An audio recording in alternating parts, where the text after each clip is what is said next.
Here is the voice of the working class, Rick Smith.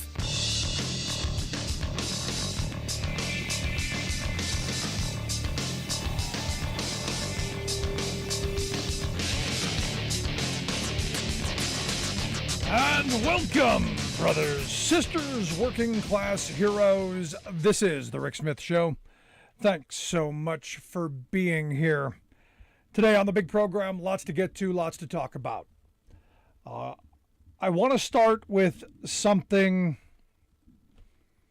hoped I would never have to.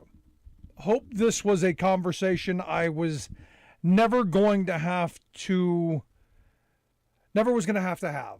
Hope this was a moment I was never going to have to confront, a bridge I was never going to have to cross.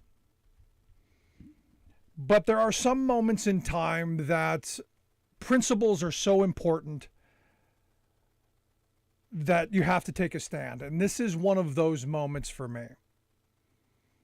I have spent a heartbreaking long day today reading and listening to the stories of women in my community and across the Commonwealth of Pennsylvania who have heartbreaking stories of being verbally and mentally abused, bullied, intimidated, harassed by their employer. And look, normally I would be gung-ho, we can fix this. Normally I would be, this is why we have unions to fight for these things. Normally I would be full of righteous indignation. But in this moment, that employer was the Pennsylvania AFL-CIO.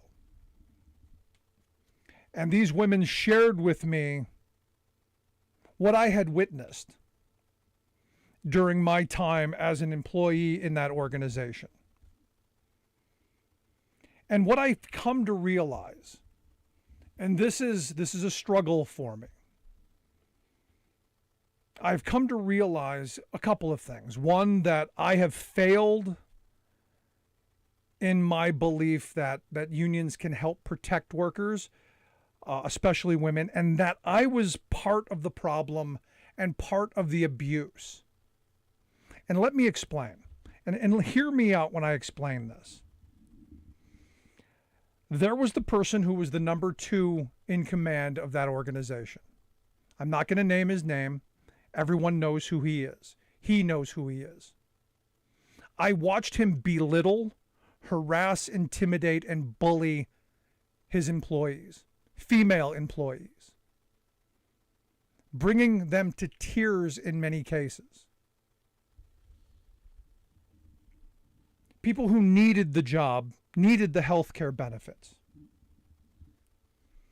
And I remember at the time being angry, going into the number 1 guy's office and saying, hey, you have to do something.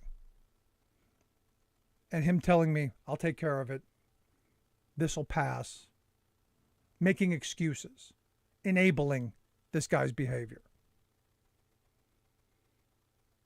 I remember being angry with the women, blaming them for not standing up for themselves, blaming them for not using the grievance machinery that they have as union members. Because understand, and I'm not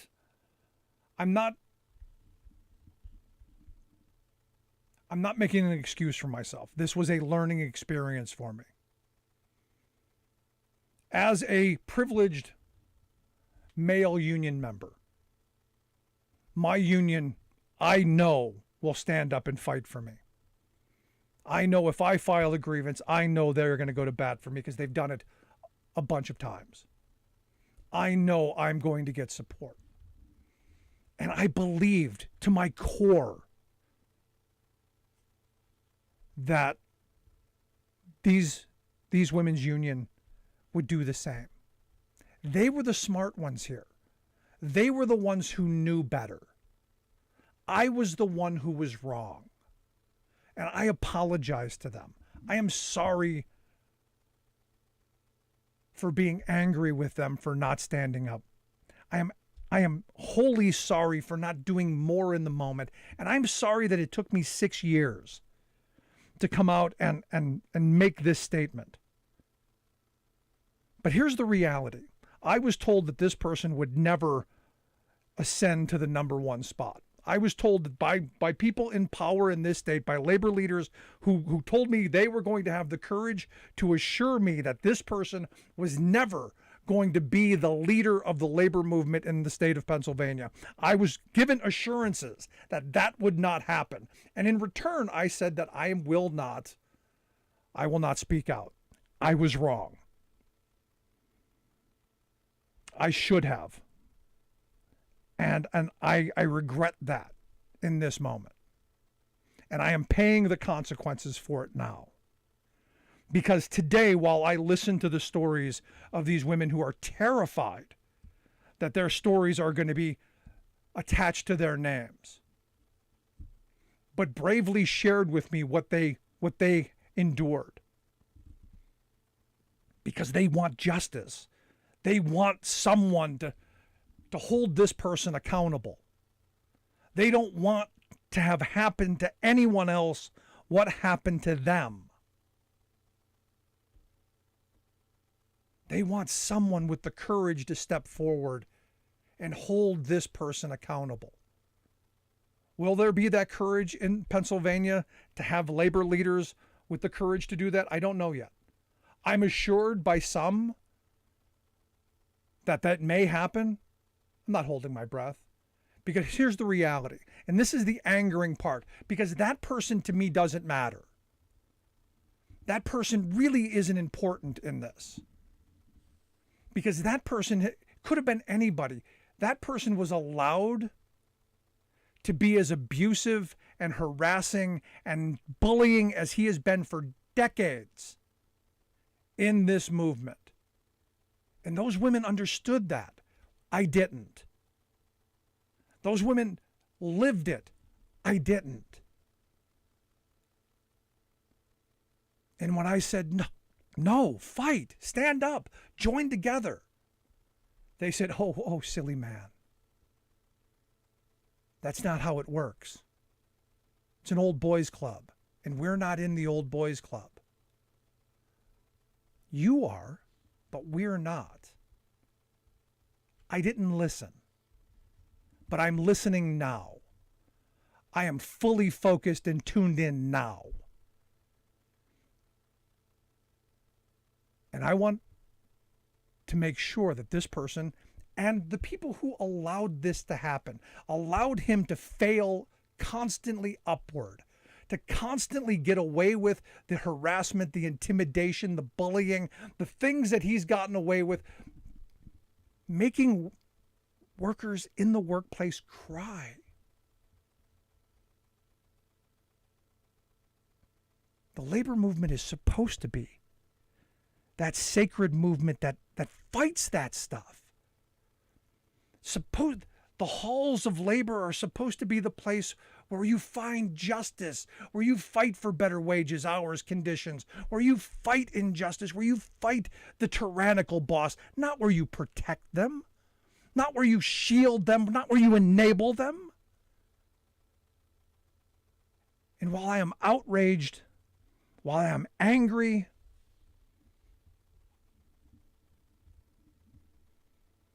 I am also angry at myself.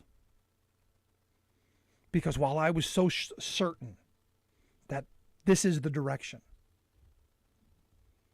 that I was so right, that everyone shared my experience, this has taught me a lesson. And the words that I spent listening today and reading today through the direct messages and the emails, and thank you for the people who reached out to me. Those won't go unheard. And for the people who are listening who are in a position of power, the people who did shield this person, the person who did allow this person to fail upward constantly, and then make excuses. Oh, well, that's just how he is. Oh, well, he was just blowing off steam. Would we accept that from an employer? Would we accept that from a corporate boss? Would we accept that from anyone else? Of course not. Why would we accept it within our own ranks? The reality is we're in a moment right now. Right now in Pennsylvania, the labor movement in this state is in a classic which side are you on moment. Are you on the side of the status quo? The status quo of failed leadership protecting someone with the baggage of abusive behavior towards women and our sister members?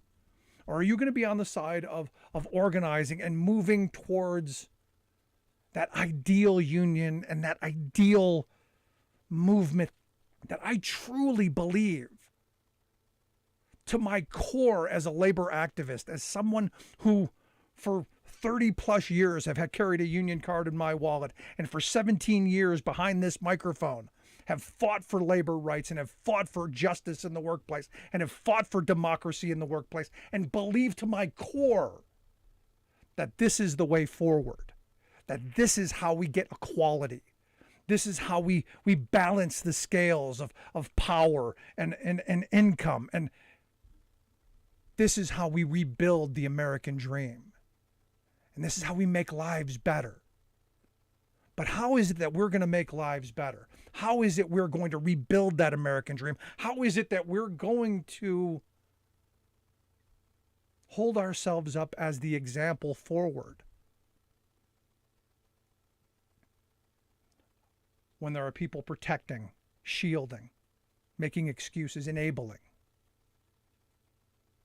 someone like the person who is now the newly minted, newly coronated president of the Pennsylvania AFL-CIO, an esteemed institution? How can anyone have respect for that institution? Now look, this does not make me happy. This certainly doesn't do me any good. Most of our sponsors are my labor friends. This is going to cost our program dearly, could put our program in jeopardy. There is no winning here for anyone but for the movement, but for the purity and the righteousness of democracy in the workplace and making better lives for everyone. And that should be our guiding principle. It's not enough to talk the talk, because this person talks and talks and talks. He cannot be in a room without flapping his jaws. But the reality is when it comes time to walk the walk, he's trampling on the rights of all of those workers who fought for him to be able to talk that talk. And I'm disgraced by the fact that he has ascended to the number one position in this state. And you should be too. I take no joy in exposing labor's dirty laundry. I take no joy in bringing forth Pennsylvania's problems. But I am first and foremost a working person. I am first and foremost someone who believes that the right to collectively bargain and fight for better wages, hours, and conditions is someone that should benefit every working person, regardless of race, religion, gender, orientation, no matter what. That contract, that sacred contract, should be equal to everyone. And don't get me started in the misogyny of the institution itself that has, different contracts for different types of work. The clerical staff, which is overwhelmingly female, a much lower pay rate than the staff union, which is overwhelmingly male. Women's work down there, as it's been described, paid at a much lower rate. That has to change. And I'm calling on my labor leader friends. I'm calling on those people who called me today and expressed their outrage privately. I'm calling on those people who said, Rick, I'm with you, but, this isn't the right time. Oh, he's only going to do one term. The same people who told me he was never going to do any terms are now saying, oh, he's just going to do one. I don't buy it. The only way forward is he does no terms and that he is held accountable. And again, I take no great pride in being in this moment because this is a failure for me. I should not have waited 6 years to come out and say this. I should not have believed the people who enabled him to get to the position that he's in. I should not have given them the credit of believing their word. I should have spoken out in the moment that I should have. And I take responsibility for that. And to the people that I was angry towards, you know who you are. I'm sorry. I promise to do better. I hope you'll forgive me. I'd love to hear your thoughts. You can email me, rick@thericksmithshow.com. I got to take a quick break. Right back after this.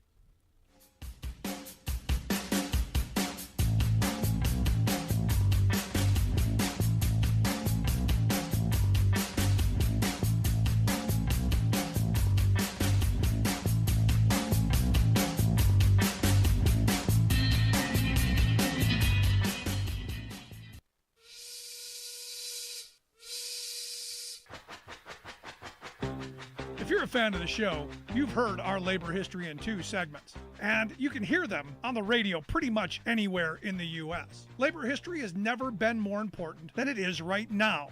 So here's what we'd like you to do.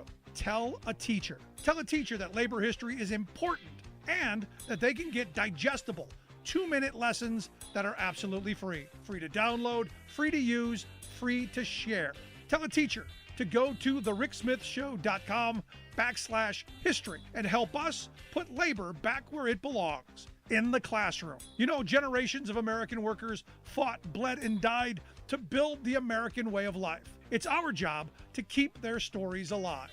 Go tell a teacher that we're here to help them do just that. Find us at thericksmithshow.com/history today.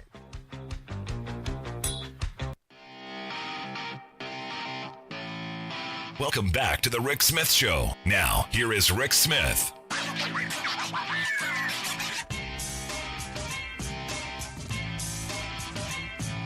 1-866-416-RICK, 1-866-416-7425. Now, here's the thing, and this is where the rubber meets the road.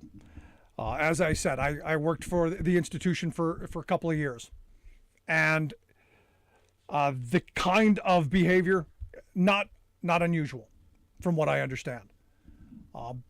Where I grew up working, you never tolerated that kind of behavior. I would have never tolerated it as a working Teamster, never in a million years. Never. And no working person should ever tolerate the kind of abuse and the kind of behavior that came out of this person. And this is one of those moments where it's a learning lesson. It's a learning lesson for men. And I'm calling on all of my male friends to step forward. I always used to believe that it's not my position to step forward and tell someone else's story. I am telling my story. I have watched as women were brought to tears. I watched as a former NFL player was shaken by this person because this person was afraid that this guy was going to destroy his funding and the work that he had spent a lifetime doing because this person didn't get to speak at an event. Petulant, childish, immature, and vindictive. Those are things a labor leader does not make. And for me, someone who should never be in a leadership role. And it will be my mission, my goal, to make sure that he is not the leader of this movement in this state. That said, to my sister union members, this is your time to step forward. They can only be held accountable if you are willing to step forward and call them out. And I will stand with you. We will stand with you. We have to stand with you. It is the only way as a movement that we are going to move forward. It is the only way that we're going to recreate that prosperous working class where we are going to win the kind of labor gains that past generations have won. Now, I look in Staten Island today. Huge victory on Staten Island. The Amazon workers on Staten Island, major David versus Goliath story. They're winning at Amazon. The vote that closed today was 15-18 to 11-54 in favor of the union. They're going to resume tomorrow, but there's only a little bit more to be counted. It looks like Amazon could have their first union victory, and good on Christian Smalls and the independent union there. No one thought they could do it, but they did. This is what happens when workers come together and truly believe that they have power and that they can rely on each other and depend on each other and believe in each other. This cannot happen when you have a cancer at the top. This can only happen when you have people who believe and trust in each other and believe that each other has their backs. That's the movement that I want to be part of. That's the movement that I want to create. Not one that is run by some petulant child, not one that settles scores, not one that enjoys making people cry, but one that wants to win. The one that wants to make people's lives better. There's nothing better than that for me. There's nothing more important than that. I look what this union has done for my life, and I've told the story before. I grew up in a housing project on the west side of Cleveland. I could have never imagined it as a child, the life that I have led. Never could have imagined that I would own a house, let alone two. Could have never imagined I'd own a car, let alone four. I could never have imagined I would have any of the things that I've had, the security that I've had, the opportunities that I've had. Could have never imagined. And it's because of my union card and the work that I do. And that's because of my union.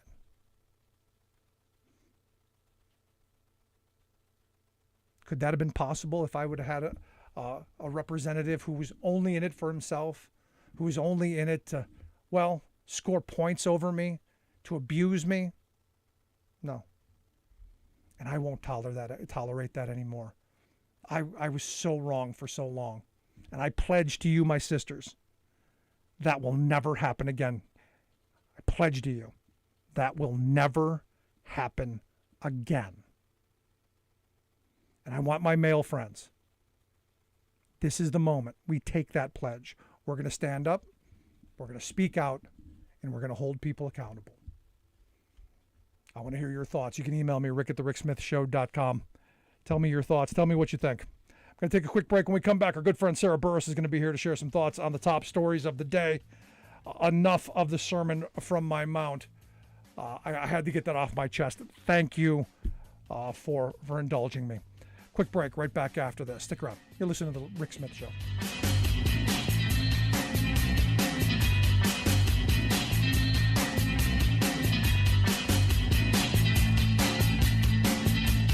I'm Rick Smith, and this is Labor History in 2. On this day in labor history, the year was 1969.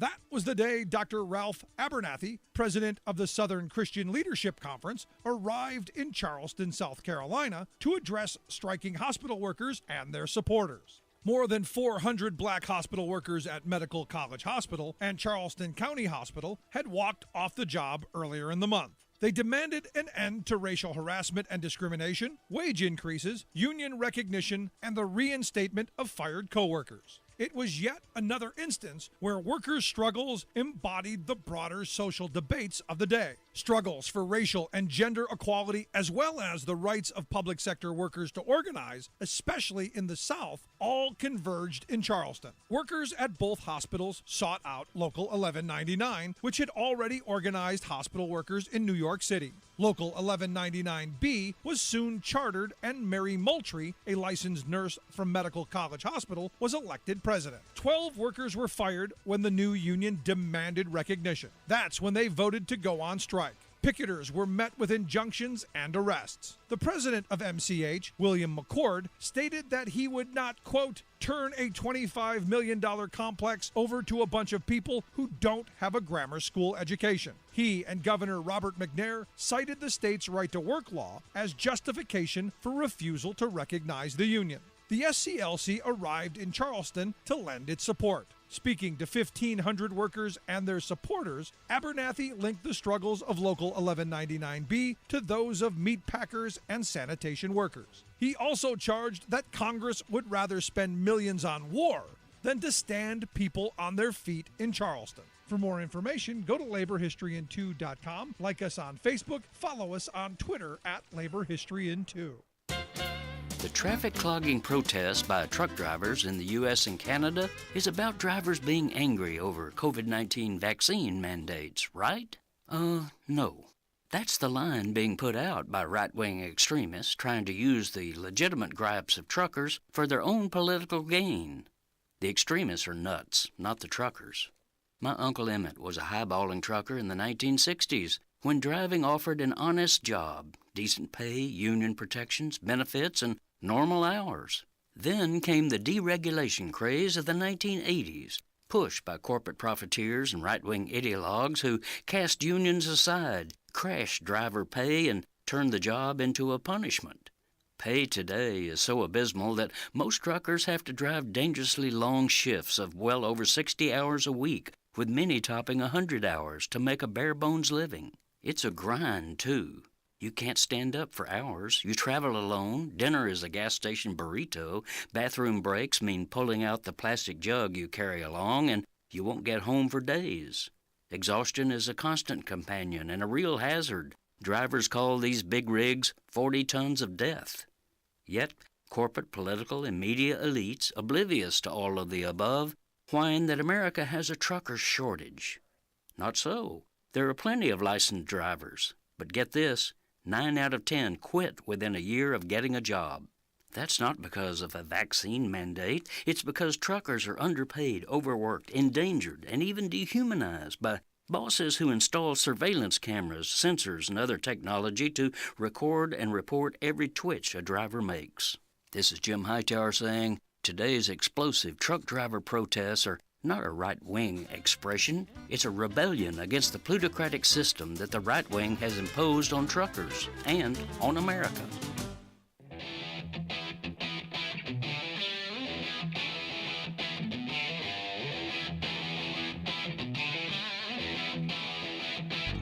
Welcome back to the Rick Smith Show. Now, here is Rick Smith.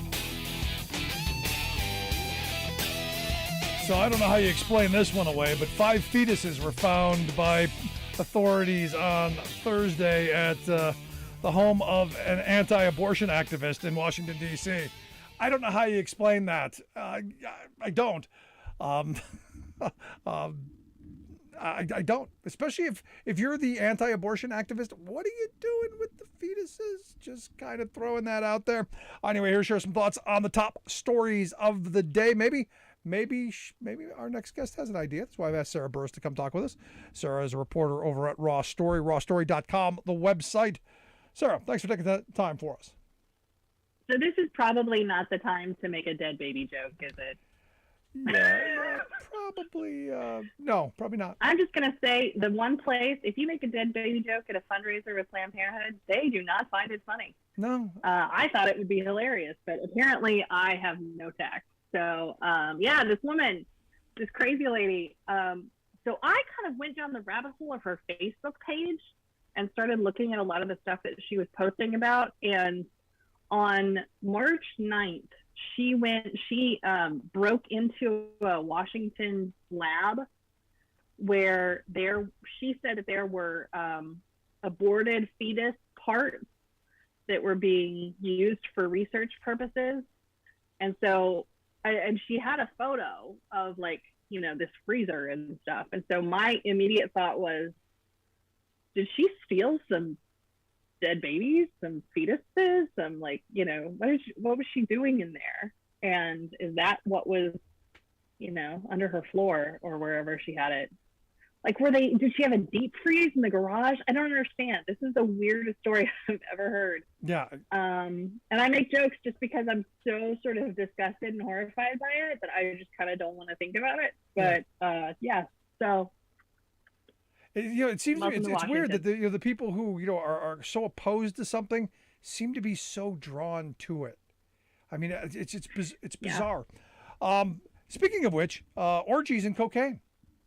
Yeah. There's a good segue, talking. Right? Absolutely. Speaking of the people who, the family values people. So obviously Matt Gaetz revealed this week that he was asked to join an orgy, and that he's watched people that members who fight against the drug war, doing lines of cocaine. So Matt Gaetz, not Madison Cawthorn? I mean, Madison Cawthorn, sorry. Immediately my thought was, if anybody is doing orgies and cocaine, it would probably be Matt Gaetz, right? Like, he seems like that sort of crazy, weird dude, and already he's got, you know, solicitation of a minor that he's dealing with. So why is he watching? I mean, what kind of weirdo is he that he's sitting there watching? Right? Like, that's the strange thing. But the thing is I mean, I don't know a lot of people who do cocaine.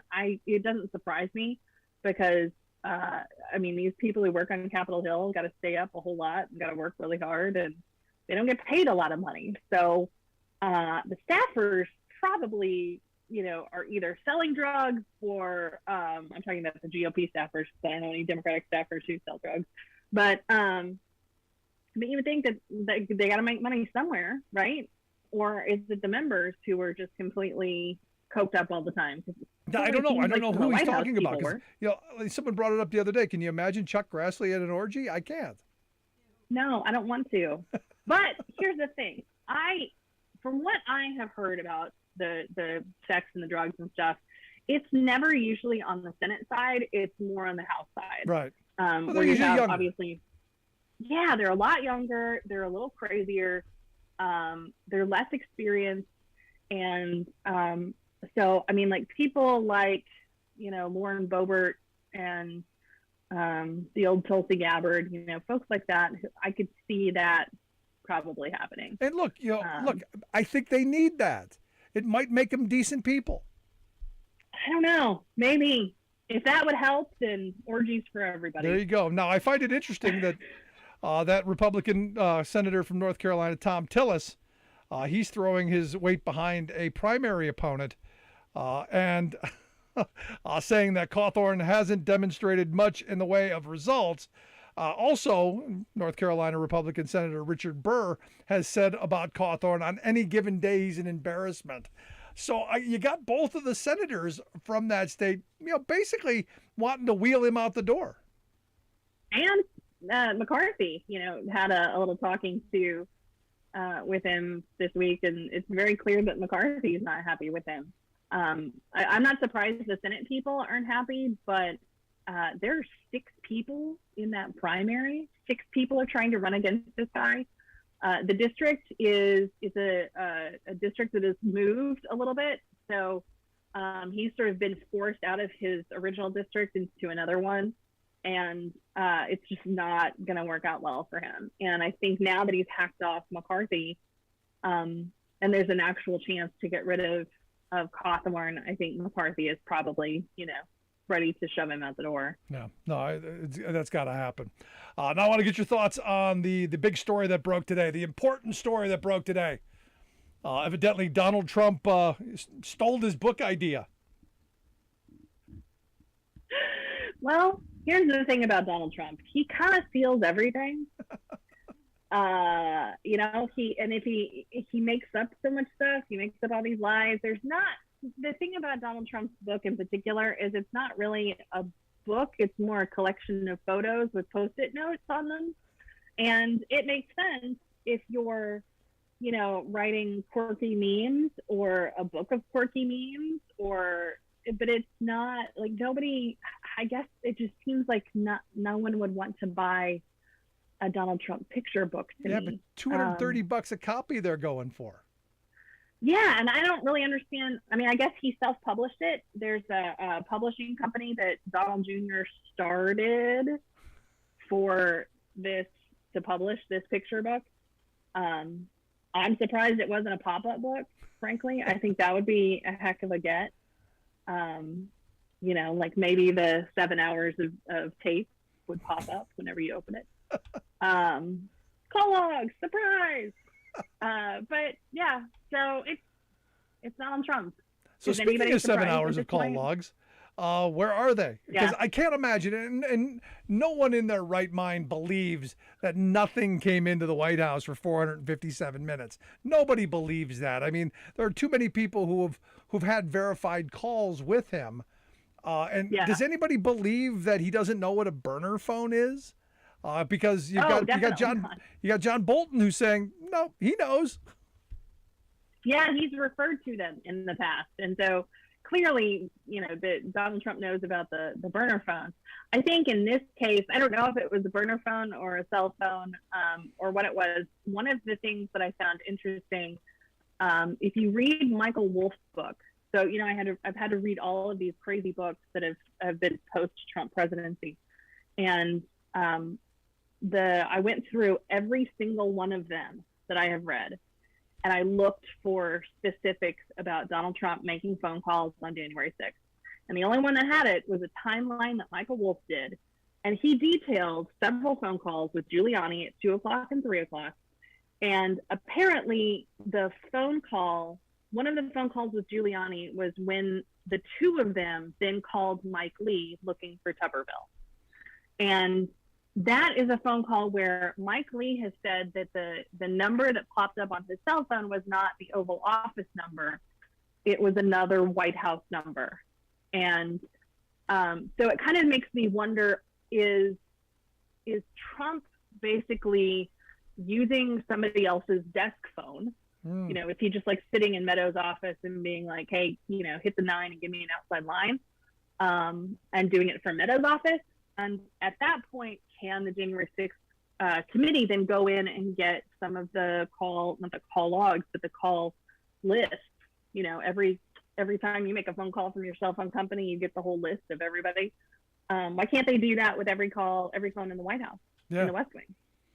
Yeah, I thought that's what the Capitol Switchboard would have done. I thought that was part of what the Capitol Switchboard was. Anything going into the White House, you got, no matter what line it was on, you would get it based on, like my cell phone bill. I've got 6 lines. It tells me what call went to what line. It seems pretty simple. And I think with what happened specifically with Trump's call log is they're only monitoring things that are going in and out of the Oval Office, the residence, or they're things specifically that, if the president is on the line. So it would make sense to me that he would have asked somebody else to sort of like slip it under the radar to let him borrow his phone. And, there are a lot of folks who can answer questions to the January 6th committee who, tend to do these kind of call log things. There is an entire position that is supposed to be a nonpartisan position who keeps track of the president's daily diary. And the thing about that person is that the list of everything they've done, the daily diary, has to be approved by a senior White House staffer, like a senior White House official. So if you've got Donald Trump's people approving the call log, what's being sent to the archive, then of course they're going to cut stuff out. So that's obviously where they've gone. And it makes me wonder then, does the original call log, before it was submitted to Meadows or whomever, does that original call log actually have those missing 7.5 hours? Yeah. Well, what's incredible to me is how brazen they are, that who in their right mind submitted a call log with 457 minutes of blank time into the White House on January 6th. I mean, wouldn't you add, I don't know, the people who are selling, insurance on your car, car warranty people, something, Right. some kind of call, a butt dial, something, but nothing. Radio silence for 457 minutes to the busiest phone line in the entire free world. Come on. Nobody buys that. Nobody's buying that. Nobody's buying that, particularly since there are so many people who have come forward and said that they talked to Donald Trump that day. I mean, it's not that complicated, and yet here we are, where he's trying to hide it. And this is where Bolton's comment of Trump his use of burner phones was deliberate, that they did this on purpose. And this is where I keep coming back to Democrats. What's taking you so long? I mean, it's all here. It's all there. Put it together. It is. And so I talked to Michael Cohen this week, who told me that he actually knows one of the people who was tasked with buying the burner phones, buying 3 of the burner phones. There was a story in Rolling Stone a couple months ago where they said that the organizers for the January 6th rally at the Ellipse encouraged Laura Trump and Eric Trump and some of the rally folks like Meadows and Pearson and those folks to get burner phones. And so there is a White House staffer who was tasked with going to get the burner phones at a CVS. That staffer got a receipt, and they were given $400 cash. That staffer got the receipt, and the person at the White House then asked them for the receipt. The thing that I love the most about this, however, is that clearly the person who bought it put their phone in when you go to CVS, and you get your rewards points. So that whole purchase is recorded through their CVS account. So now the committee is accessing that information to basically prove that somebody bought some burner phones at a CVS ahead of January 6th. I always chuckle that the plumbers got caught with duct tape because of duct tape. Just a piece of duct tape, thwarted the whole, Watergate thing, the plumbers. Now it's going to be the CVS card, the little store card, the bonus points, thwarted the whole coup attempt to overthrow the 2020 elections. Don't you know he got at the very least a $10 off coupon for that? Like, that's a good chunk of money at CVS. I totally would have taken that $10 off. I mean, that's a heck of a deal. Especially because they are so poorly paid and they have to sell drugs. They have their cocaine and orgies. Yeah, exactly. You got to come up with something to buy your cereal with.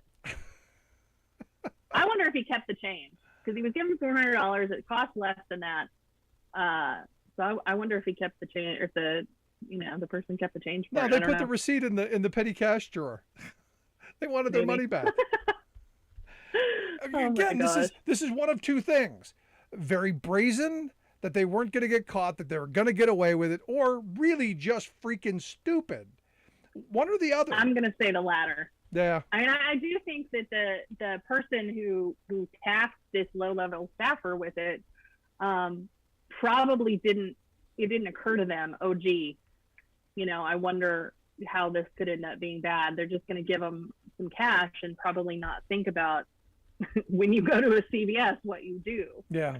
Oh, gee, this is seditious conspiracy. Maybe I shouldn't use my CVS card for seditious conspiracy. Maybe history will mock me for generations. I probably shouldn't do this. I think I may be with you. You're listening to the Rick Smith Show. We're here with Sarah Burris. Sarah's a reporter over at RawStory, rawstory.com, where you can check out the work that she does there. Now, I wanted to get your thoughts on the fact that Cush actually testified today in front of the committee, and I guess he was helpful. The response was that he was very helpful. Thoughts? I wonder what he said. I wonder if he knows who tasked folks with buying the burner phones. I wonder if he was the one who tasked the person with buying the burner phones. He's not going to CVS. Well, he wouldn't go to CVS, but if he handed somebody $400, let's go do this. The thing is, though, is I think given Kushner's background, particularly his father's background, I think Kushner's not that stupid.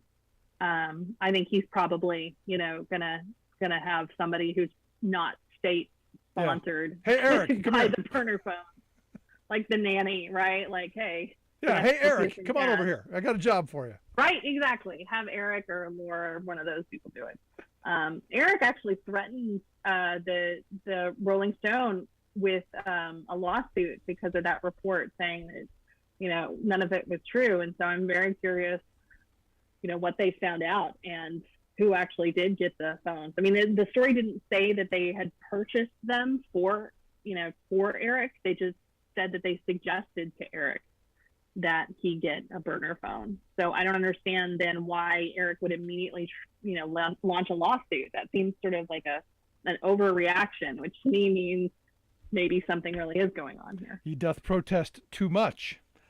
Yeah. And finally, wanted to get your thoughts on, evidently the fake electors are getting a little bit of attention by the Justice Department. And what is taking so long? These guys should have been arrested the day after. The day you put it in, they go, this ain't right. This is what happens in real life. If you and I were to do this, the next day they go, this isn't, or that day, this isn't right. Click, you get handcuffs. Why did it take over a year, 15 months? Why so long? So I think there are a couple of things going on here. I think the documents that were sent to the National Archives, I don't know the extent to which the National Archives actually looked at anything.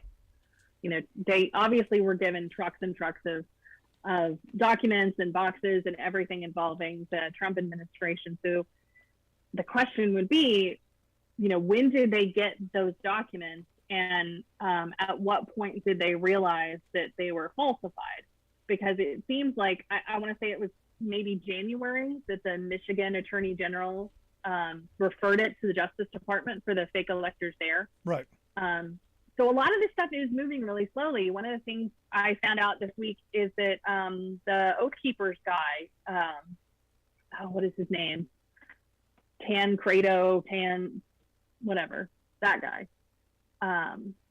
It took him over a year to get access to his phone to be able to get all of the stuff off of it that they wanted. Wow. So, I mean, a lot of this stuff really is taking a long time just because how many warrants do you have to go through? How many negotiations do you have to go through just to get, somebody to open their phone? They're hiring another 131 lawyers. Let's get this process moving and start locking people up. At least that's my thought. But Sarah, I appreciate the time. As always, fabulous stuff. Thanks so much for being here. Thank you. Have an awesome weekend. You as well. Our good friend Sarah Burris, reporter, RawStory. Check out the work that she does. Amazing, amazing stuff. Going to take a quick break. Back with your thoughts. 1-866-416-RICK. 1-866-416-7425. This is The Rick Smith Show, where working people come to talk.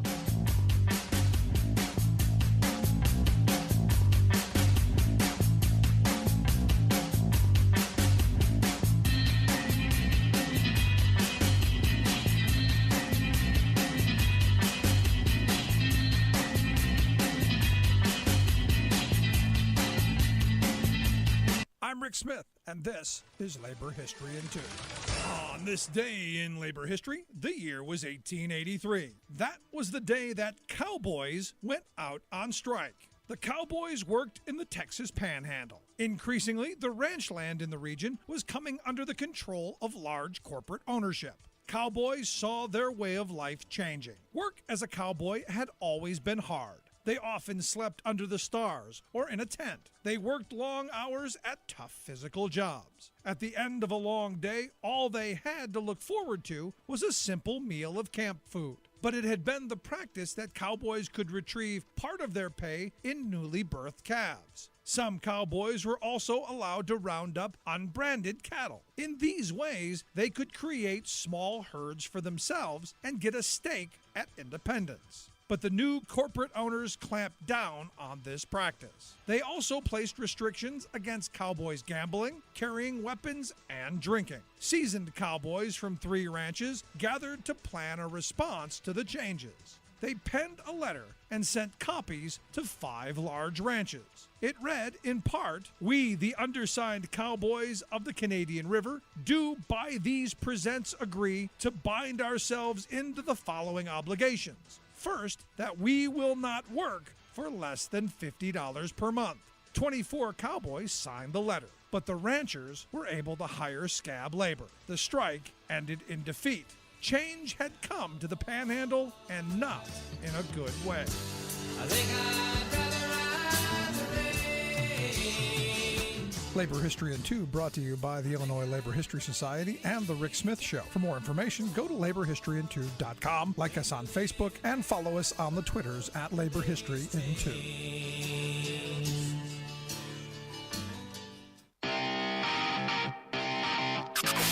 You're listening to The Rick Smith Show, where working people come to talk. 1-866-416-RICK, 1-866-416-7425. Let's go to the phone lines. Got Alice on line 1. Alice, how are we today? We're good. I wanted to say, well, a couple of things. The first thing I wanted to say is, wonder if that happened under, the previous administration, because that sounds like something they would do. And, our good friend who likes to talk about his Hollywood experiences, I'm sure that, some of the former people might have been in on the deal. And the guy from Florida, I know he had to be there. So, Yeah. It was probably just a big old party. And we should have asked him for names and when the dates were. Yeah, and if there was going to be another one. Yeah, I kind of think he's the kid who wished there was an orgy and he wanted to be invited. So I'm kind of thinking he made the whole thing up. Well, I am too, but hey, you know what? I say we take a page out of the right wing's playbook and just, have fun with it. Say, hey, big old parties. Let's take bets on who was involved. Yeah, I'm kind of thinking he wasn't invited. He probably wasn't, and he's probably just pouting about it. So, But anyways, you have a good evening. Thank you, Alice, and I appreciate your thoughts. Thank you so much. And look, Alice, I do take it to heart that, I'm trying to get past being angry at myself over the position I am in, and as I said, earlier, I truly did believe that this person was going to be held accountable, and I'm going to do better, and I'm encouraged by the responses of good, decent, hardworking people, and the responses from people that want better. This is what is driving me. Now, as I said, this may cost us the show down the road, and I want people to be aware of what is going to come and the attacks that will come our way. The threats have already begun. There will be repercussions coming my way. That is going to happen. But I believe you have to do the right thing, and this is one of those moments.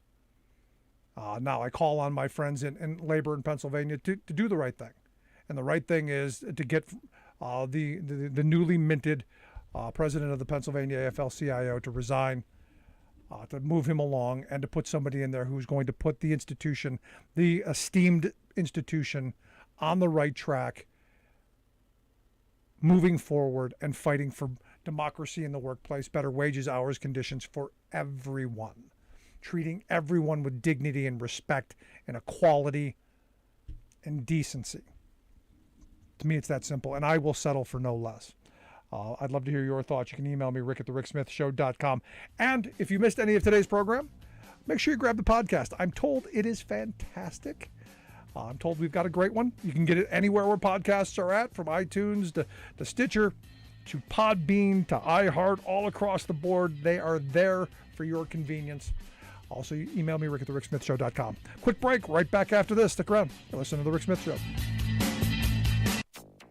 Germany on Wednesday issued an early warning that it could be heading for a gas supply emergency. Europe prepares for energy shortages. I want to understand from you how you reconcile the administration's climate goals right now with what clearly is a shift in posture around energy and fossil fuels. Biden administration insists climate change remains a priority. Plus, A national transition to electric vehicles would save both money and lives, new study finds. All of those transitions and more straight ahead, hopefully. From BradBlog.com, I'm Brad Friedman. And I'm Desi Doyen. Stand by for 6 minutes of independent green news, politics, analysis, and snarky comment. I'm willing to pay $4 a gallon. Hell, I'll pay $15 a gallon because I drive a Tesla. How nice for you, Stephen Colbert. Glad you can afford a Tesla. This is your Green News Report. Okay, Desi Doyen, the Russian war on Ukraine is not working out as Russia had planned, but it's also going to hurt them, it seems, very much when it comes to the key part of its own economy. Yeah, and actually there will be pain all around for everyone. The European Union is divided over when and how to enact an embargo on Russian energy imports in order to stop funding Russia's war on Ukraine and free itself from the Kremlin's grip. But Poland announced Wednesday that it is moving ahead and will ban all imports of Russian coal, gas, and oil by the end of this year in order to stop Russia from using energy, quote, as a way to blackmail. Nice. Poland's Prime Minister urged other EU countries to move faster to phase out Russian energy, specifically calling out Germany, which has resisted an embargo due to the economic impact. The German government said this week that Russia told them it won't require countries opposing its invasion of Ukraine to pay for Russian gas with Russian rubles, at least not yet. Good. However, Germany officially activated emergency plans to prepare citizens and businesses in the event Russia abruptly halts gas deliveries entirely anyway, and called on them to conserve energy, among other actions. The next phase of Germany's emergency plans likely include gas rationing. Experts say the announcement is a signal to Russia that Germany is prepared for any escalation.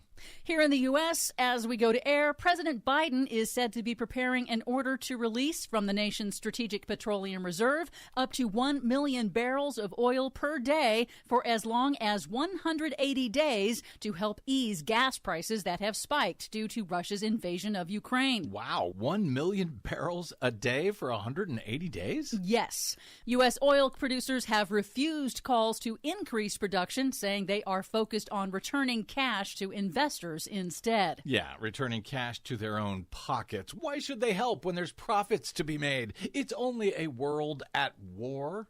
Treasury Secretary Janet Yellen countered criticisms that a new agreement between the U.S. and the EU to increase natural gas deliveries to Europe would undercut climate targets. Yellen said there is no escaping the reality that it will take time for Europe to phase out Russian gas while simultaneously bringing new renewable energy sources online. Yellen also rejected calls from some big U.S. banks to hit the brakes on climate policy. If anything, the problem is that we haven't moved as rapidly as we should have. Europe and the United States would be less exposed to the pressures that this conflict is putting on our energy markets if we had greater reliance on renewables. A new report from the American Lung Association finds that a nationwide transition to electric vehicles would save both money and lives. A full transition to EVs, if powered by a clean electric grid, would dramatically improve air quality and generate more than $1 trillion in public health benefits, plus save more than 100,000 Americans from premature death caused by toxic air pollution over the next 30 years. Yeah, but big oil is not going to make big profits. Finally, a bit of optimism. A new analysis finds that clean energy sources produced more of the world's electricity than coal in 2021, with wind and solar now comprising more than 10% of global electricity for the first time. That's good.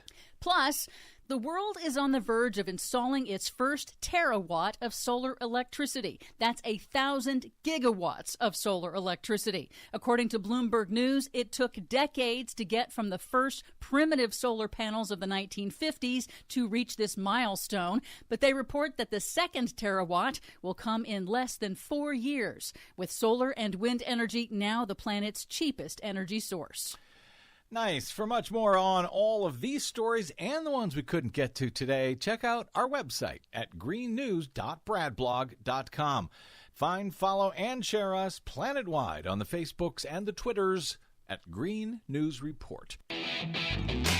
Are you tired of think tank approved corporate news and commentary? Are you tired of CEOs telling you what to think, who to hate, and who to vote for? Well, welcome to the Rick Smith Show. We don't take orders from some boardroom, and we don't do focus groups or talking points. We don't work for them, and we never will. I'm Rick Smith, and I work for you. Join us daily at thericksmithshow.com and download the podcast and never miss a minute.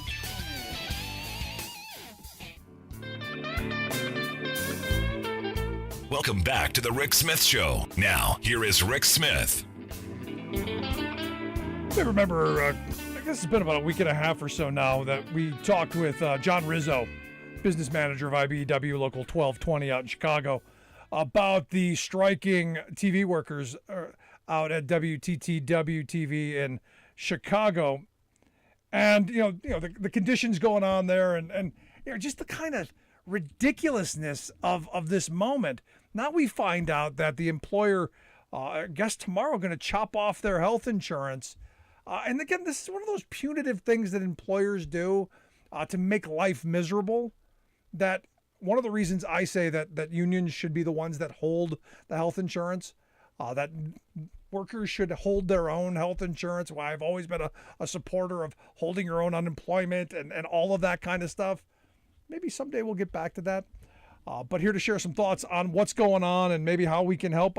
John Rizzo's come back to share some thoughts. He's a business manager with IBEW Local 1220, IBEW1220.com, their website if you want to check out more on what they're doing. John, thanks for taking time for us. Thanks for having me, Rick. Appreciate it. So, walk me through this. I mean, you guys have been on strike for how long now? We're entering our third week at this point. So since the 16th, since that Wednesday, now we're into week number 3. It's cold here in Chicago. It's in the 30s. Rain and snow today. Rain and snow pretty much all the past week, but guys are holding strong. They're we've got some gas heaters and some warm food, and the honeymoon's over. That much is certain. Yeah. It's no longer fun.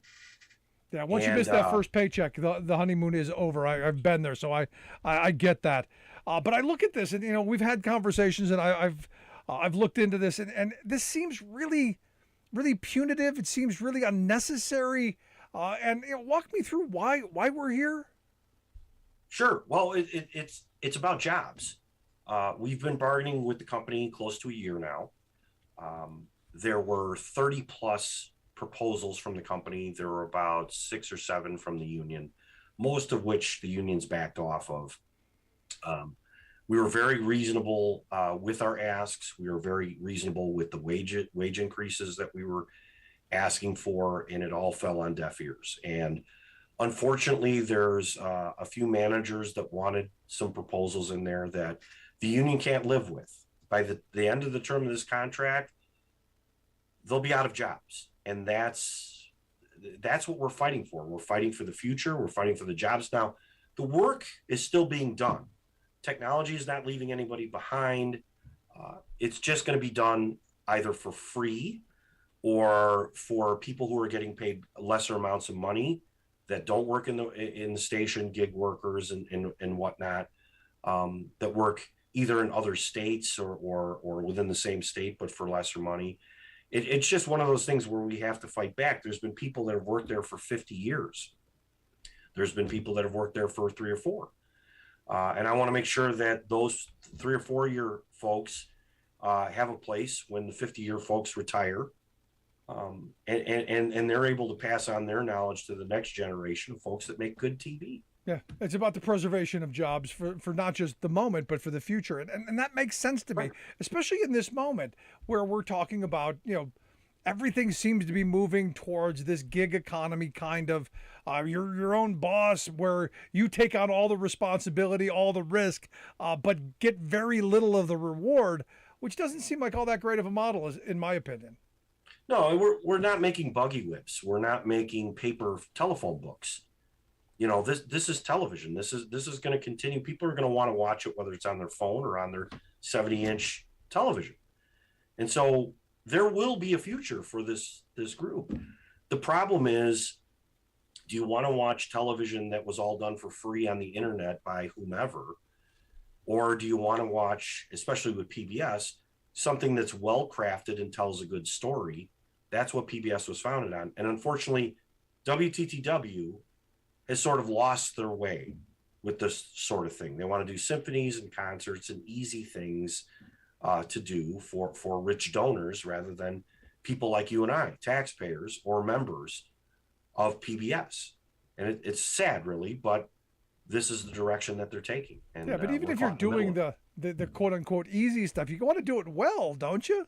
I mean, you don't want somebody out there with their phone going, I can do this. You want quality workmanship, right? I mean, you want people who are going to do the job well, know their craft.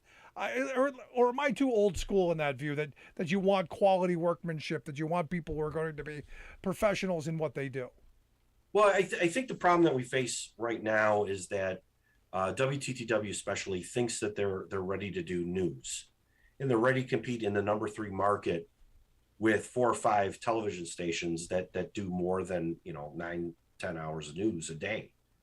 So that in and of itself is sort of delusional. But no, you don't want your news. You don't want a symphony shot on an iPhone. Those types of things you've come to expect a certain level of quality. Documentaries, especially, you don't want shot on an iPhone at 3 to 5 minute pieces. Sometimes you want to watch a half an hour documentary shot by professionals, a story told by talent. Otherwise, it's not worth watching. And there's a lot of that on WTTW right now that's just not worth watching. Yeah, that's what YouTube's they're for. Chicago. Oh, I'm sorry. No, that's what YouTube's for. If I want to watch that garbage, I just watch YouTube. Well, their Chicago Tonight Show is a good example. They've cut it from an hour to a half an hour while they're trying to break the strike. There is nobody from the Democratic ticket in Illinois that will make an appearance or do an interview on the show. So they end up interviewing each other. It's not watchable. And quite frankly, if you remember, I'd be turning it off. Why would I want to watch news anchors interviewing news anchors about what's going on in today's politics? I'd want to hear from the candidates themselves. That's got to be entertaining.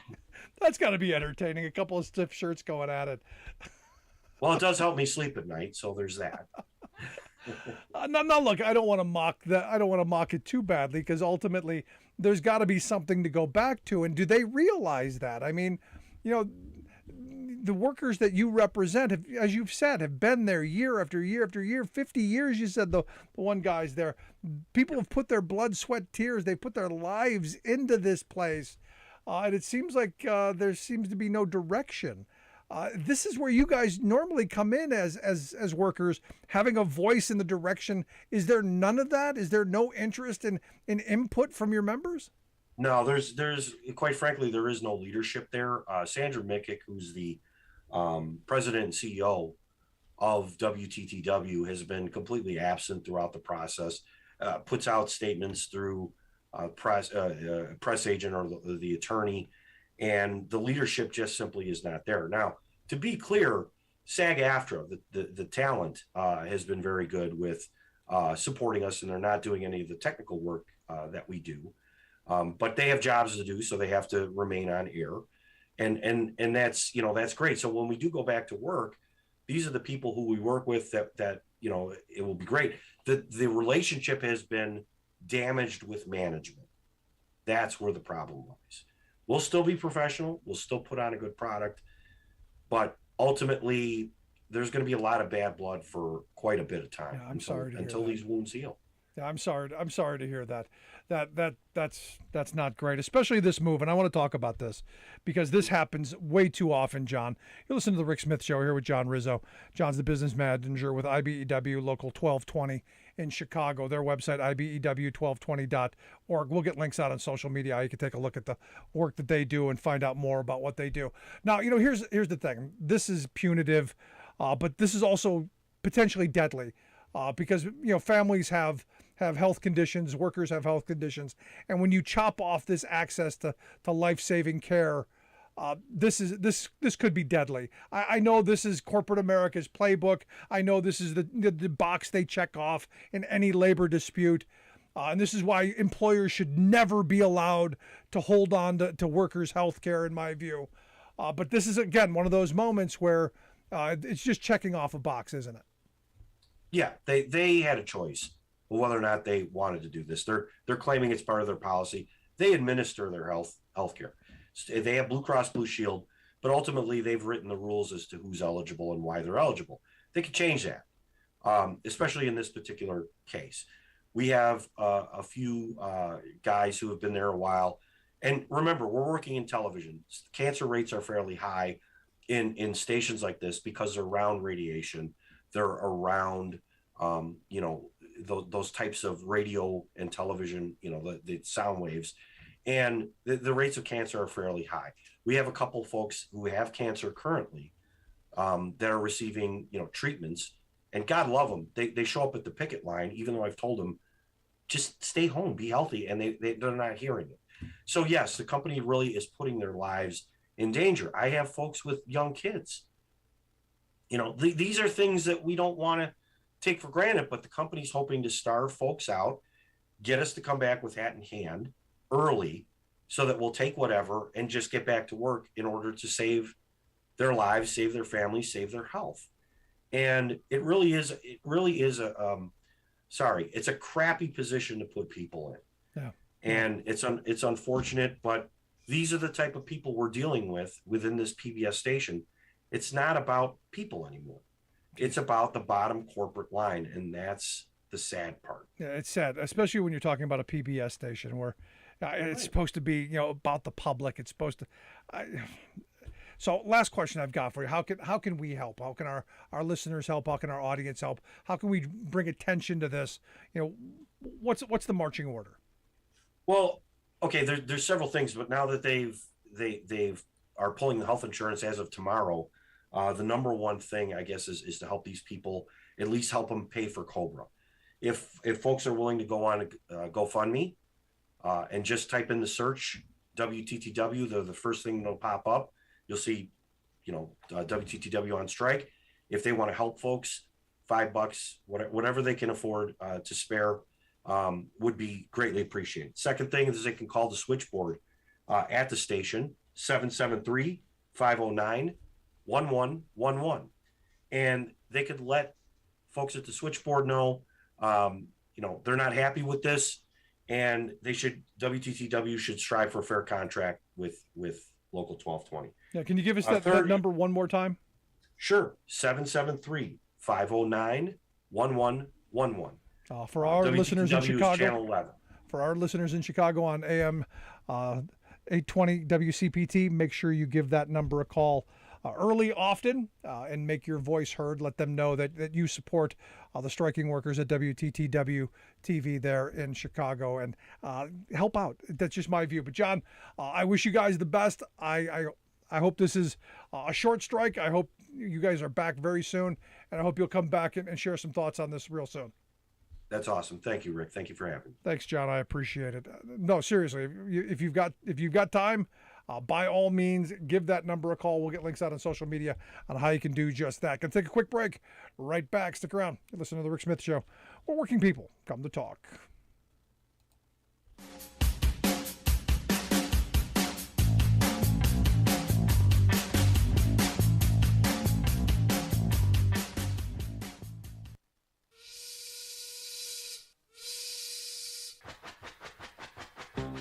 If you're a fan of the show, you've heard our labor history in 2 segments, and you can hear them on the radio pretty much anywhere in the U.S. Labor history has never been more important than it is right now.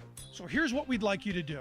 Tell a teacher. Tell a teacher that labor history is important and that they can get digestible 2-minute lessons that are absolutely free. Free to download, free to use, free to share.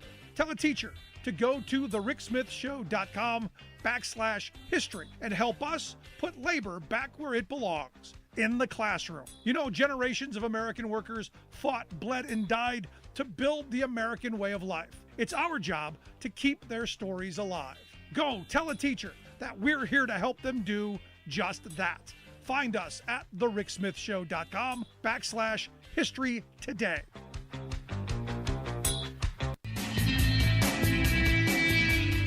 Welcome back to the Rick Smith Show. Now, here is Rick Smith.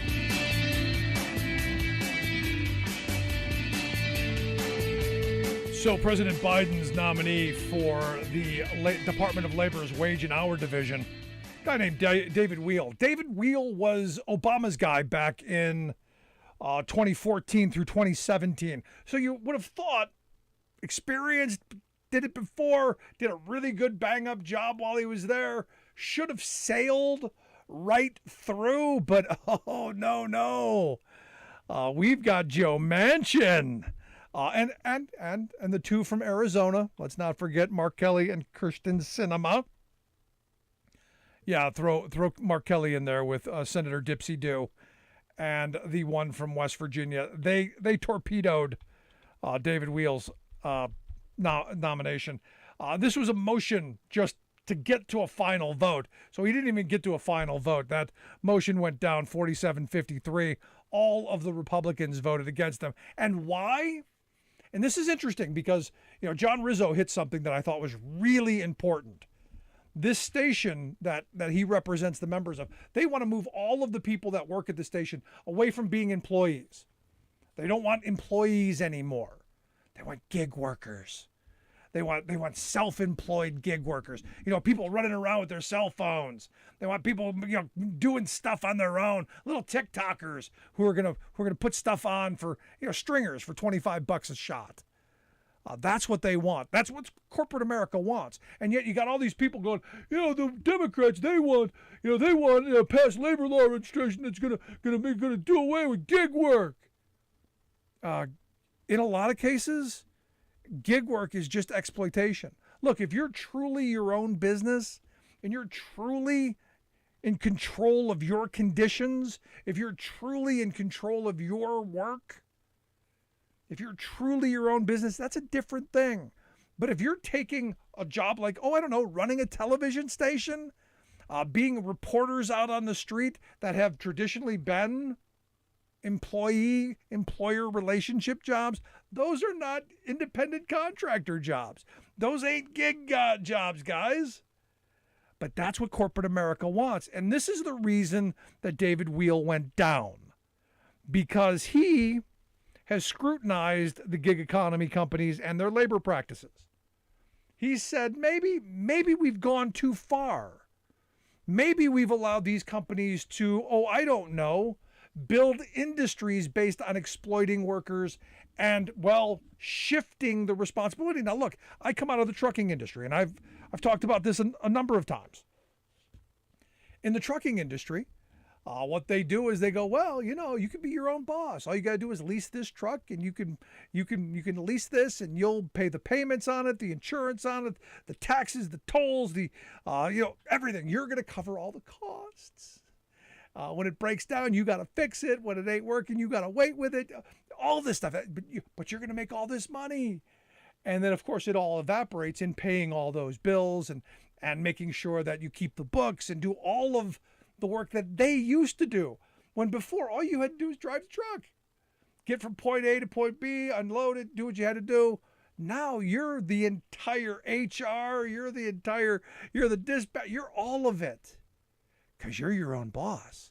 Welcome to the gig economy. And I'll never forget the first time I talked to a guy who told me he was his own boss. He said he leased this truck, and in 7 years, he was going to own it. 7 years, that's going to be mine. At the time, I was making, this is going back 25 years. I was making like 55 cents a mile. He was working for 23. And the rest was paying for all of his costs. And I explained to him that once the 7-year lease was up, the truck was going to be worthless. He was going to have over 100-some thousand miles, or he was going to have over 1 million miles on it, and it was going to need all this work and be overhauled and what you need to do owning a truck. And he just kind of had this, I never thought of that kind of look, realizing that at the end he's going to be holding a giant piece of junk. And that kind of thing happens to working people all the time, because understand this. Corporate America wouldn't do it if it was in your best interest. They're doing it because it's in their best interest. Shifting responsibilities to you, shifting risk to you, and profit to them. Look at the Ubers, the Lyfts, look at all of these things. They reap in the profits. You buy the cars, pay the insurance, take all the risk. But somehow you're your own boss. Anyway, David Wheel went down because of his views on the gig economy. So, yeah, good on that. Now, I got to wonder, the House today passed a bill capping monthly insulin rates at $35. I got to wonder how Joe Manchin's going to booger that up. Just got to throw that out there. Also, some good news for younger workers, as if the work-life thing isn't bad enough for you. The gig economy is your future. Mitt Romney says he's okay with the idea of cutting back on Social Security for quote-unquote younger workers. That means you millennials and below. He says, quote, if we're ever going to get a handle on our debt, or either we're going to have to find a way to either increase revenue, which I don't favor, or find a way to adjust our long-term benefits, not for current retirees. That means, old young people, that means you. Now, Rick Scott, he's got a plan to abolish Social Security, so that's everybody. Republican ideas, tackle those dreaded entitlements. And those dreaded entitlements, who are those? Working people. So any safety net, any social safety net that may have been there for working folk like you and me, they're looking to destroy. And this is where I come back to my core belief. I am a union person. I believe unions should be the place where you get your health care, where you get your retirement security, where you hold on to those and you nurture them and you build them and you share them. And you have portable benefits and you make sure that they're there for you. And you democratize your benefits and you democratize the kind of work you do. The second we rely on corporate America is the second that workers get the short end of the stick, because when push comes to shove, they're going to enrich themselves. And they've been doing this from the beginning of time. In the war between capital and labor, capital usually wins because they're able to divide and conquer. Because they try and trick us into believing that we can be wealthy too. We can be like them. We can be the boss. Which is why they spend so much time and energy trying to convince us the gig economy is good for us. Now, is flexibility good sometimes? Yeah. But you know what? We can negotiate that into contracts. That's why contracts are so important. You can negotiate anything you need.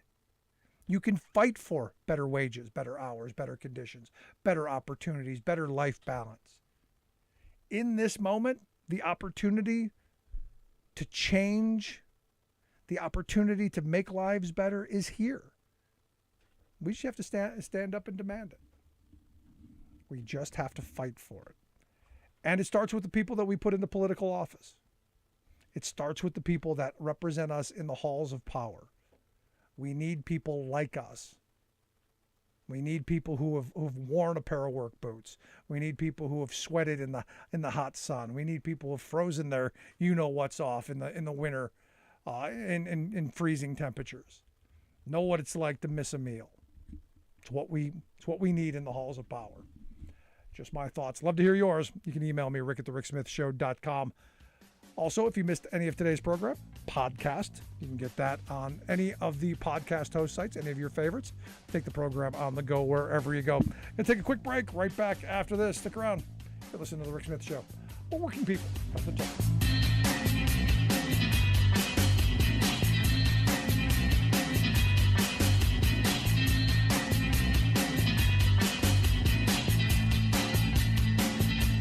I'm Rick Smith, and this is Labor History in 2.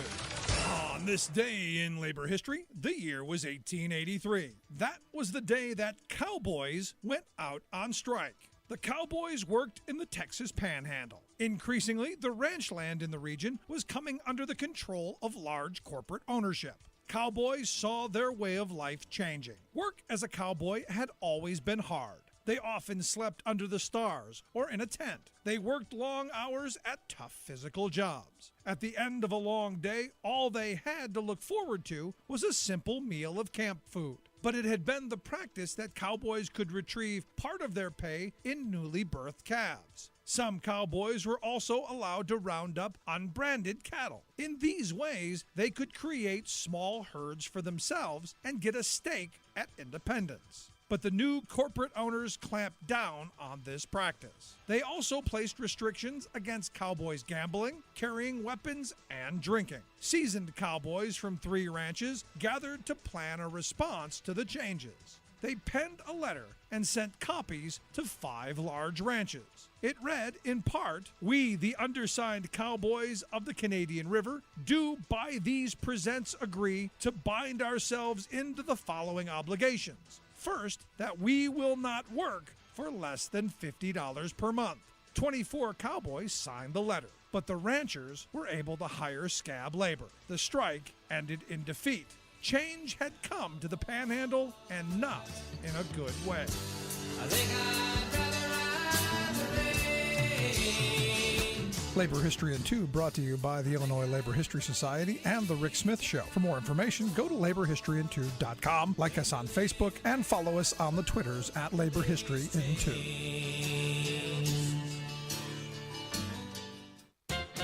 The traffic clogging protest by truck drivers in the U.S. and Canada is about drivers being angry over COVID-19 vaccine mandates, right? No. That's the line being put out by right-wing extremists trying to use the legitimate gripes of truckers for their own political gain. The extremists are nuts, not the truckers. My Uncle Emmett was a highballing trucker in the 1960s when driving offered an honest job, decent pay, union protections, benefits, and normal hours. Then came the deregulation craze of the 1980s, pushed by corporate profiteers and right-wing ideologues who cast unions aside, crashed driver pay, and turned the job into a punishment. Pay today is so abysmal that most truckers have to drive dangerously long shifts of well over 60 hours a week, with many topping 100 hours to make a bare-bones living. It's a grind, too. You can't stand up for hours. You travel alone. Dinner is a gas station burrito. Bathroom breaks mean pulling out the plastic jug you carry along, and you won't get home for days. Exhaustion is a constant companion and a real hazard. Drivers call these big rigs 40 tons of death. Yet, corporate, political, and media elites, oblivious to all of the above, whine that America has a trucker shortage. Not so. There are plenty of licensed drivers. But get this, 9 out of 10 quit within a year of getting a job. That's not because of a vaccine mandate. It's because truckers are underpaid, overworked, endangered, and even dehumanized by bosses who install surveillance cameras, sensors, and other technology to record and report every twitch a driver makes. This is Jim Hightower saying, today's explosive truck driver protests are not a right-wing expression. It's a rebellion against the plutocratic system that the right wing has imposed on truckers and on America. The Hightower Radio Lowdown is brought to you by the Lowdown Happy Hour, live streamed from the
kids dress up as cats and dogs during a school day. Schools are wanting to put out litter boxes for kids to use.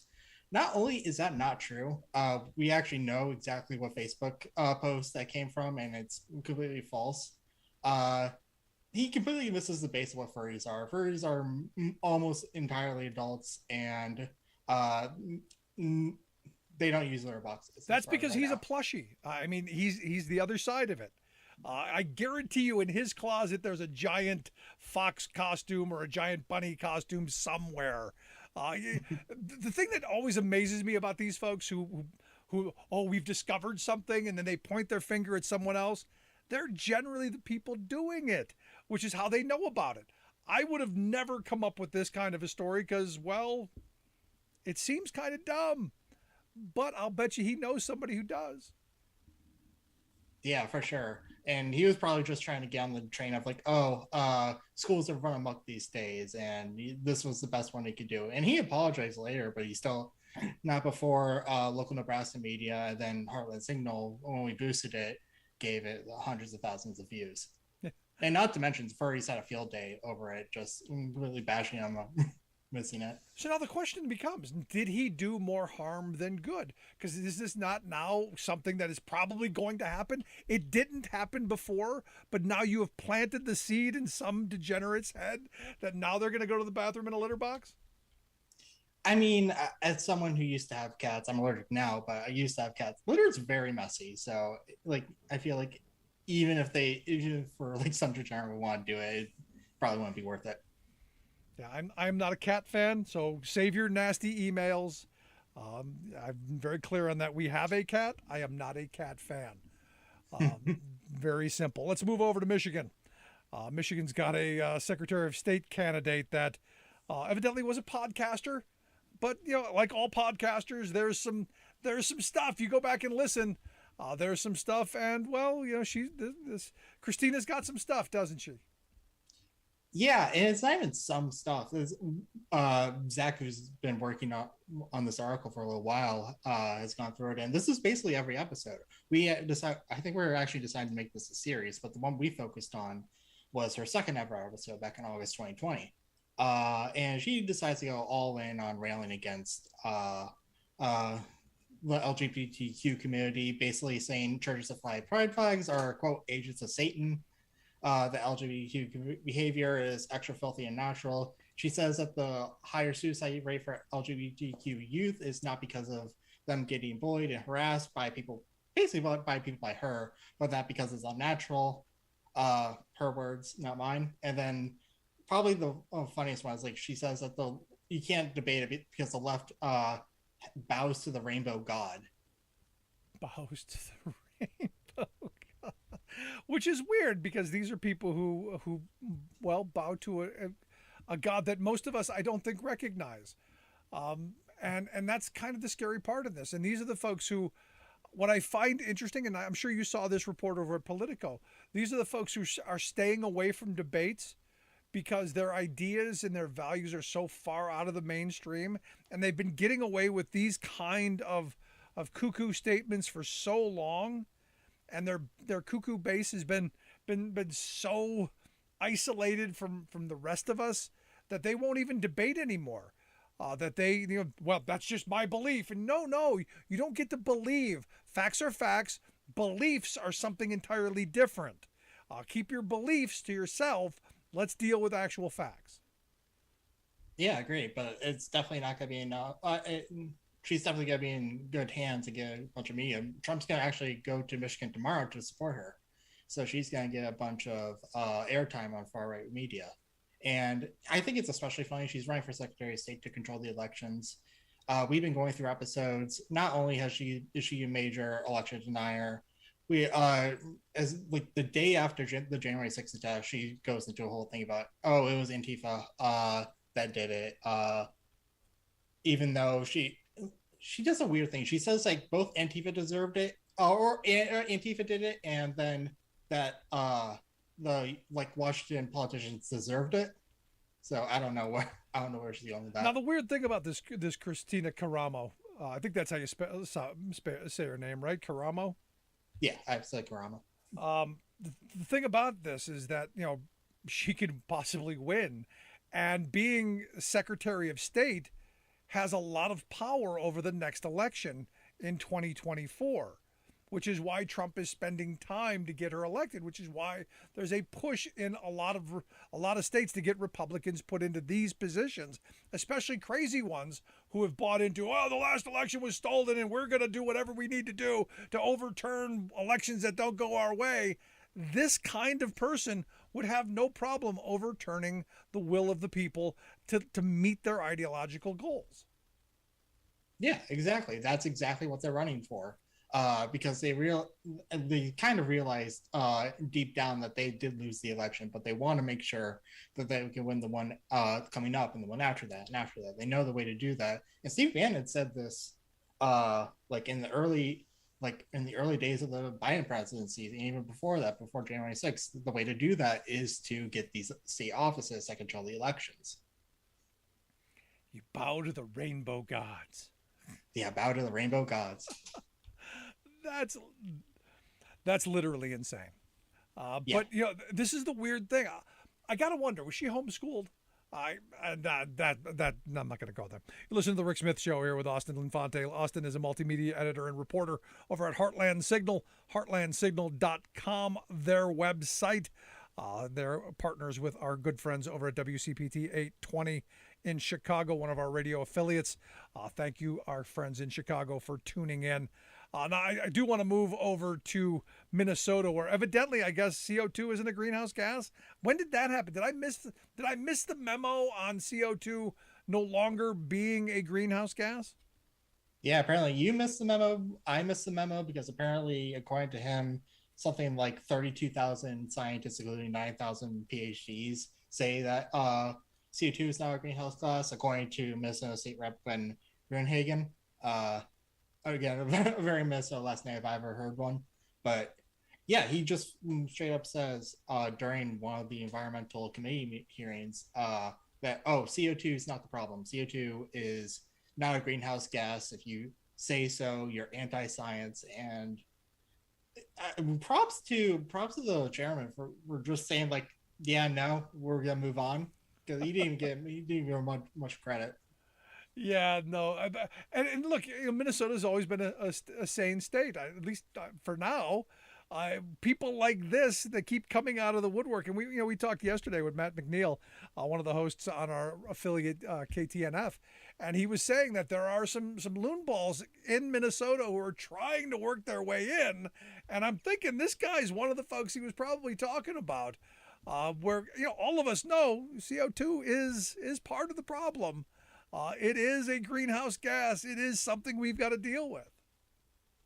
Yeah, and not to mention that at least the Republicans who are haven't fully gone the full Matt Gaetz, Marjorie Taylor Greene style. They acknowledge that climate change is real and that CO2 is part of it. They just don't think the humans do it.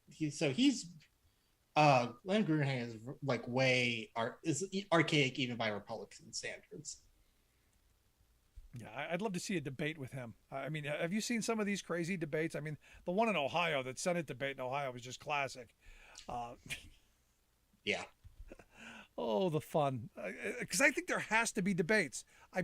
Even as crazy and as far out as they are, that's the entertainment part of election cycles, watching these people actually try and defend their idiocy.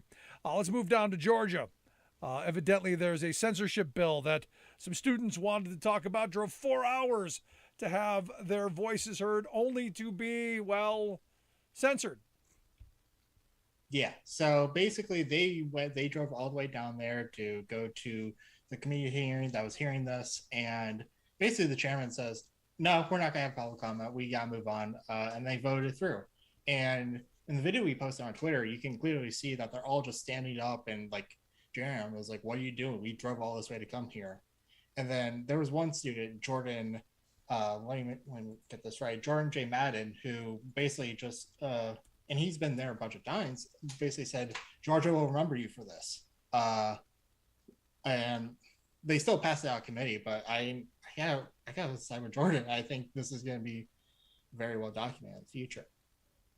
But you look at the bills that are working their way through a lot of Republican-led General Assemblies, and it's all about shutting down free speech. Even though my Republican friends are all about the free speech, it's all about shutting down people's ability to get to the ballot box. Even though, hey, the elections are rigged, it's all about smaller, less intrusive government. And yet, every time we turn around, they're passing some legislation to get into somebody's bedroom or into somebody's life. It seems to me, and maybe you'll agree, that the people who tell us certain things don't seem to actually believe in any of those certain things. Right. They only believe about freedoms for themselves. And if you're anywhere not them or not their immediate family, then you can just go away. Yeah, hooray for me, but not for thee. Let's move on. Detroit, a former Detroit police officer and Republican gubernatorial candidate, James Craig. Evidently, he wants to be like Ukrainian President Zelensky. In fact, is comparing himself to that. How's that working out? How's that work out? Yeah, so James Craig, the former Detroit police chief, he's widely considered to be the frontrunner for the Republican primary. And he sent an email, and this was fourth word Craig Maurer of the Detroit News, basically saying, praise Zelensky. It's like, I like what he's doing. I like how he's fighting against the illegal invasion of Ukraine. And then he goes on to say, it reminded me of the summer of 2020 when I was on the ground walking hand in hand, basically talking about the Black Lives Matter protests at that time. And this isn't the first time he's tried to use larger major issues to compare himself to, basically to say like, oh, I'm just like this. But it's especially weird to see Zelensky, probably the most popular politician in the world right now, and be like, yep, that's me. Be sure to donate $50. Wow. I mean, I guess you've got to give him credit for trying on a certain level. Yeah. I mean, I won't, but you could. On a certain level, maybe. Yeah. Let's move over to Ohio, jumping around the country a bit. Mike Gibbons, one of the people in the Senate debate that I thought was so entertaining, with the little snot, Josh Mandel, who, young guy going to get into this old guy's face. Oh, I'm going to tell you. I give Gibbons credit, man. He stood his ground and didn't blink. But he evidently is lauding some endorsement that I don't know that I would want. Yeah, so he's lauding the endorsement on Twitter of a person named Mario Innocenzi. He's a barber. He's the chair of the Geauga County in Northeast Ohio Conservative Club. He was also at the January 6th riots in D.C. And the way we know that is that he streamed it live to Facebook and then gave that to the Geauga County Maple Leaf, basically to post. So you can go on YouTube, search up his name, you'll find this video. Basically, he's going around saying it's not like, oh, he was there and then left. Granted, he never actually made it to the Capitol, but you can hear him say, I say we just rushed the Capitol. And then someone off screen says, start assassinating people. And he's like, yeah, you're right. So yeah, that's Mike Gibbons is proud for that endorsement. Well, Ohio's going to be one of those interesting states to see how it goes, because one crazy person after another seems to be running there, and no one. I mean, Gibbons seems to be out in front, but J.D. Vance was somewhere near there until his meteoric fall. Josh Mandel's still somewhere around. You got the rich woman, that Timpkins, she's still involved. There's a bunch of other people who are basically eating their own. And while I'm hoping Tim Ryan just comes in and sweeps away with all of them, because it would be great to have another working class senator from Ohio in the U.S. Senate, because boy, do we need it. Boy, do we need it at 100% of the way. Finally, I want to come back to where I'm at in Pennsylvania, and one of the craziest people I've ever come across, Doug Mastriano, one of the leading GOP candidates here for the governor's race, seems to have a thing for Nancy Pelosi, though. Yeah, this was so weird, and Kaylee Johnson reported on this. Basically, regardless if you're Kevin McCarthy, Madison Cawthorn, anywhere on the spectrum of Republicans, like you probably spent some time bashing Nancy Pelosi, but not Doug Mastriano. He multiple fundraisers. He's gone out and said, like, I wish we had Republicans that were like Pelosi. Would be nice. Or I admire Nancy Pelosi's tenacity. Or like, she's tough. She's as tough as a tiger for a party. And like once or twice that the incident. This is more of a pattern. Like the. And it's surprising because, like Doug Mastriano, like you said, it's crazy. He supports QAnon. You know, he was at the January 6th riot, but he has a lot of respect for the Democratic House Speaker. Very, very weird. But I guess, hey, everybody's got a weird fetish, and I guess that's his. Yeah, I guess he's trying to get like the centrist support because, as far as I know, it's a neck and neck race with him and Dr. Oz right now. Well, Dr. Oz is running for Senate, and you know. Oh wait. Oh, I'm thinking McCormick. Yeah. Yeah, McCormick's the. That's a whole nother ball of wax in and of itself. Yeah, no kidding. No, I mean, again, there's a hope here in Pennsylvania, from my perspective, that we end up with Josh Shapiro as governor. And that means Pennsylvania won't become the next right to work state, because if you end up with a Mastriano or a Corman or a Barletta or someone worse, Pennsylvania is the next right to work state, hands down. And if you end up with a horrible senator like Oz or McCormick, boy, the craziness that would come out of that, which is why I'm hoping my guy John Fetterman, I'd even take Connor Lamb, who's further back in the pack right now, would be a great thing for the country. At least my thoughts. But Austin, I appreciate the time as always. Great stuff. Keep up the great work you guys are doing there at Heartland Signal. I hope folks will take a look at the website, heartlandsignal.com. Thanks so much, man. No problem. Thanks for having me as well. Our good friend Austin Linfante. Make sure you check out the work that they do there at heartlandsignal.com. Our radio friends over at AM 820 WCPT Chicago. Let's take a quick break. Right back with your thoughts. Stick around. You're listening to The Rick Smith Show. We're working people. Come to talk.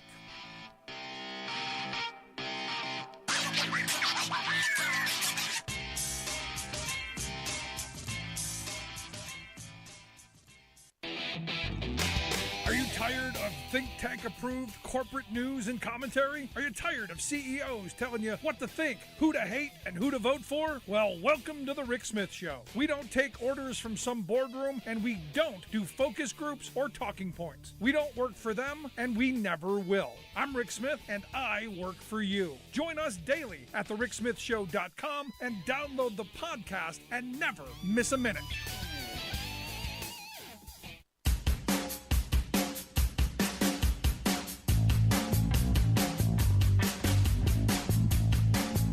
Welcome back to The Rick Smith Show.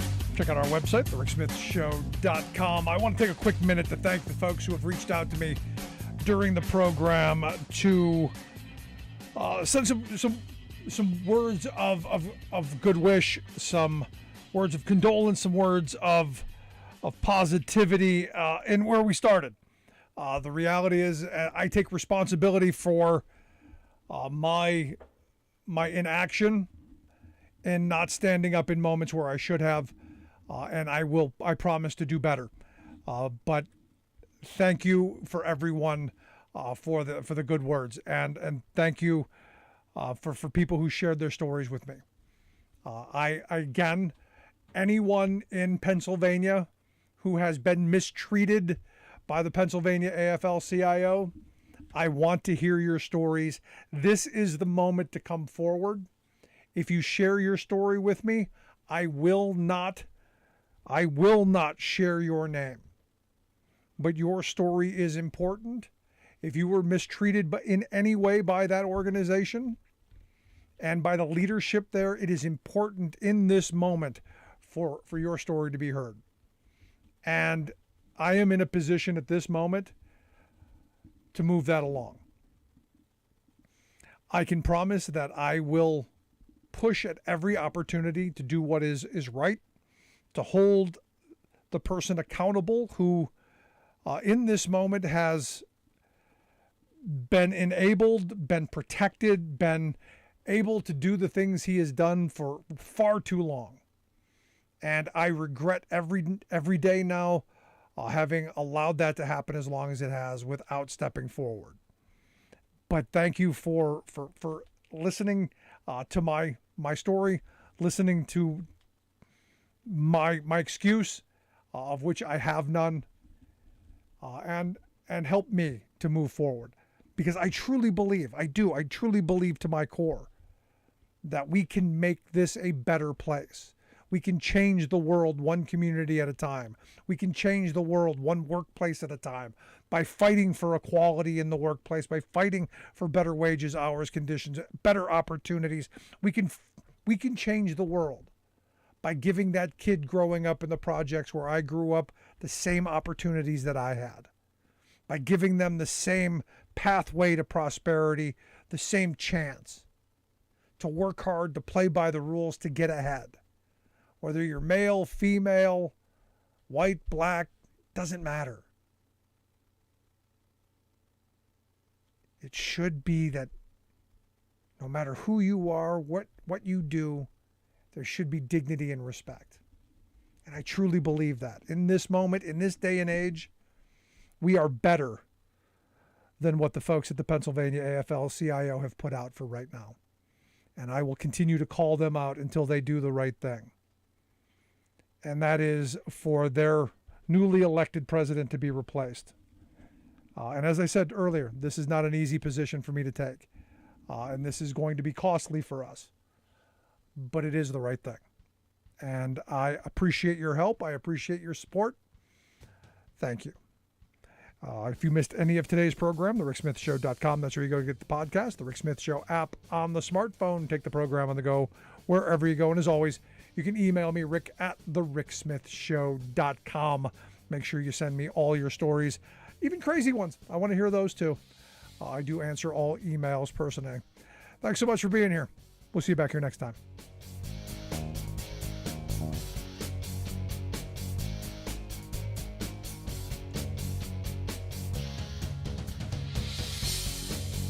You've been listening to The Rick Smith Show. Email Rick at rick@thericksmithshow.com. Until next time, this has been The Rick Smith Show, where working people come to talk.